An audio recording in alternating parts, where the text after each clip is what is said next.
Bonjour à tous et bienvenue à ce plateau consacré au référendum constitutionnel et à la campagne de la société civile engagée pour le oui, même si bien sûr sur le terrain il y a les partisans du non qui ont également le droit de s'exprimer. En notre compagnie ici, Jean-François Non-Hébé. Il est porte-parole du Conseil national de la société civile, membre de la coordination de la société civile pour le référendum constitutionnel.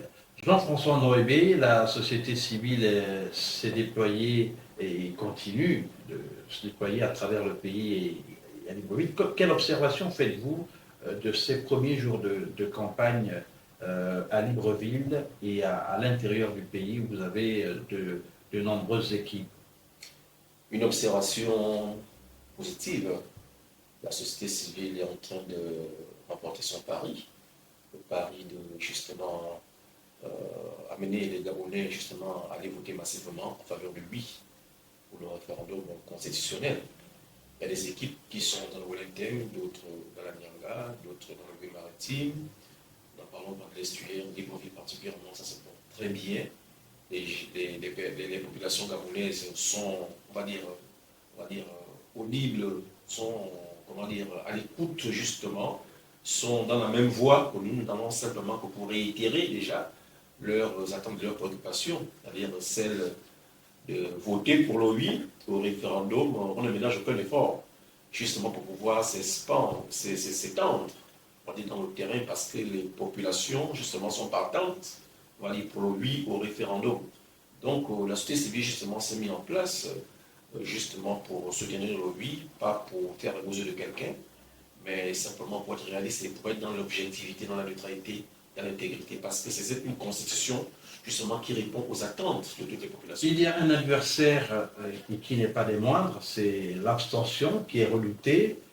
Quels sont les arguments que vous utilisez pour essayer pour pousser les Gabonais qui n'ont pas l'intention de se déplacer à aller voter?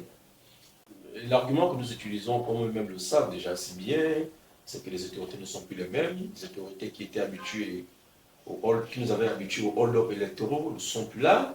C'est même les nouvelles autorités, c'est une nouvelle configuration. Les choses ont changé, en dépit du fait que le ministère de l'Intérieur soit revenu à la source de la gestion des élections. Il n'en demeure pas moins que les choses vont aller mieux, parce que c'est les nouvelles autorités qui ont l'ambition de faire changer les choses et d'instituer justement la démocratie dans notre pays. Donc nous disons aux gens d'aller voter, et les gens reprennent confiance. Nous établissons un contrat de confiance justement avec les populations qui nous suivent, même si certains aujourd'hui sont en lutte avec des difficultés, pièces d'identité et tout. Mais il y a de l'engouement. Il y a de l'engouement, on a vu de nombreuses images. Est-ce que vous avez le sentiment qu'aujourd'hui les gens ont une autre approche concernant la question électorale? Effectivement, les gens ont une autre approche déjà, même parce qu'ils sont impliqués. C'est même faire œuvre de pédagogie. Quand vous voulez qu'un élève ou bien un étudiant vous suive attentivement, il faut qu'il soit au centre du jeu, justement, de la pédagogie. C'est ça qui a été fait lors de cette constitution, parce qu'il y a un certain nombre de contributions qui ont été demandées au peuple. Ils ont contribué, eux-mêmes ils sont allés au dialogue national, eux-mêmes ils ont conçu, on va dire, leur constitution qui est aujourd'hui toute faite. Aujourd'hui, donc, en fait, ils se sentent concernés parce qu'ils ont été à la source, justement, de cette constitution-là. Donc, c'est pourquoi je disais tantôt que nous ne ménageons aucun effort pour convaincre les gens, parce que les gens, de manière volontaire, n'est-ce pas, iront massivement voter en faveur de lui. Pourquoi en faveur de lui? Parce que leurs aspirations ont été, on va dire, transcrites dans, justement, ce texte fondateur qui est holistique, qui prend en compte tous les aspects de la société, qui prend en compte la question, la question du pouvoir du président public, la question de l'économie, la question du social, la question de la culture, hein, au point où même le conseil économique, social et environnemental n'est plus que conseil économique, social et environnemental, mais aussi culturel. Cela prouve, une fois de plus, la volonté des autorités justement à implémenter justement cette constitution, à être soucieux des préoccupations des populations, à mettre la culture aussi au centre, quelque part, de la nation. Donc, les populations sont à l'écoute vraiment, justement, pour dire le oui, justement le jour du vote.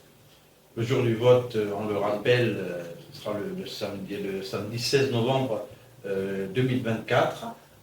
En principe, le oui a de nombreux adhérents. Est-ce que vous entendez quand même, à la décharge de ces défenseurs, de ces promoteurs du non, ce sont quelques milliers de Gabonais qui se sont retrouvés à Ngondje, ils ne sont pas représentatifs de toute la population.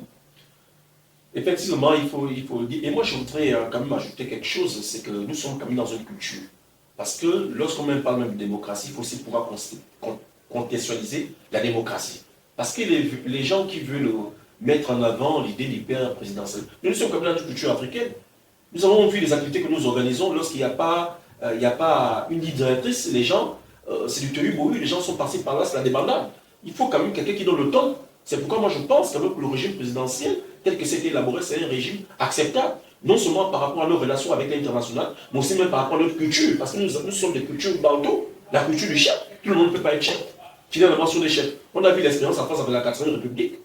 Le général de Gaulle était obligé encore de faire un plaidoyer, n'est-ce pas, pour qu'on passe à une nouvelle constitution qui a donné naissance à la 5e République, parce que lorsqu'ils avaient adopté le régime parlementaire à la 4e République, les choses n'allaient pas, il n'y avait pas d'autorité, il n'y avait pas de pouvoir.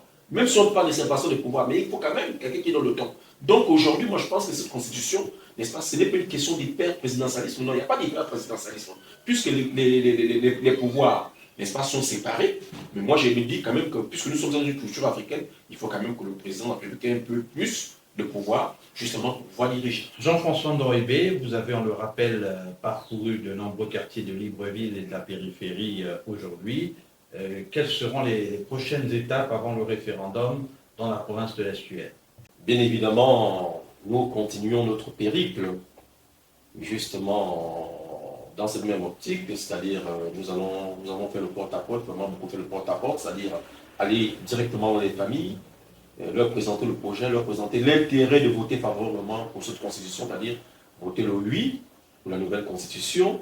Et nous comptons demain continuer la caravane, mais peut-être en faisant des causeries, justement, pourquoi pas en faisant des conférences de presse. Et nous avions aussi une journée exclusivement réservée à la formation sur l'observation électorale, parce que nous allons déployer justement les observateurs le jour de l'élection, c'est-à-dire le samedi, pour justement recueillir les données sur le déroulement du scrutin. Donc nous voulons profiter pour l'occasion pour remercier les partenaires nationaux et internationaux qui nous ont permis de mettre en œuvre justement cette caravane, qui nous soutiennent, qui soutiennent la démocratie, qui sont dans la neutralité, qui sont dans l'indépendance, qui sont dans le soutien au respect des droits de l'homme. Et nous voulons encore réitérer justement notre soutien pour cette constitution en interpellant tous les Gabonais, en interpellant on va dire les brebis perdues. Les brebis perdues, c'est-à-dire ceux qui continuent à dire non, à rejoindre notre camp, pour que tous nous faisions 100% justement le jour, 100% en faveur de oui au référendum constitutionnel au jour de l'élection. Jean-François Ndoyebe, acteur de la société civile, membre du Conseil national de la société civile, est passé nous faire le point des activités de leurs équipes sur le terrain.